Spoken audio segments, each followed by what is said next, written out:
അപരിമിത ഗുണൗഘോ ദേവമന്വന്തരേഷു സ്വയമയി ഭുവി ധർമ്മത്രാണലോല പരാത്മാ അജിതഹരിമുഖൈസ്തേ സ്വാംശനാനാവതാരേ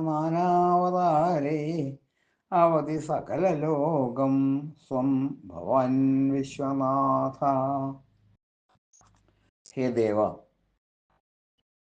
പരിമിതമല്ലാത്ത ഗുണഗണങ്ങളോടുകൂടിയ പരമാത്മാവും വിശ്വനാഥനുമായ അവിടുന്ന് ധർമ്മത്തെ സംരക്ഷിക്കുന്നതിൽ തൽപരനായി മന്വന്തരങ്ങളിൽ സ്വയം ഭൂമിയിൽ അജിതൻ, ഹരി മുതലായ സ്വന്തം അംശമായ അവതാരങ്ങൾ കൊണ്ട് സകല ലോകത്തെയും പാലിക്കുന്നു.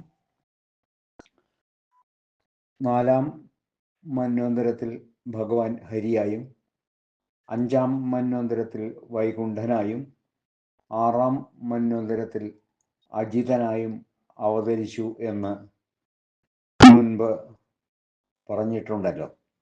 ഇപ്രകാരം എല്ലാ മന്വന്തരത്തിലും ഭഗവാൻ അവതരിച്ച് ലോക രക്ഷണം ചെയ്യുന്നു.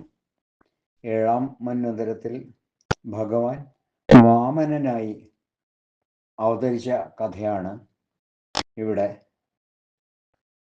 പറയാൻ പോകുന്നത്. സർവത്ര ഗോവിന്ദനാമ സങ്കീർത്തനം, ഗോവിന്ദ ഗോവിന്ദ.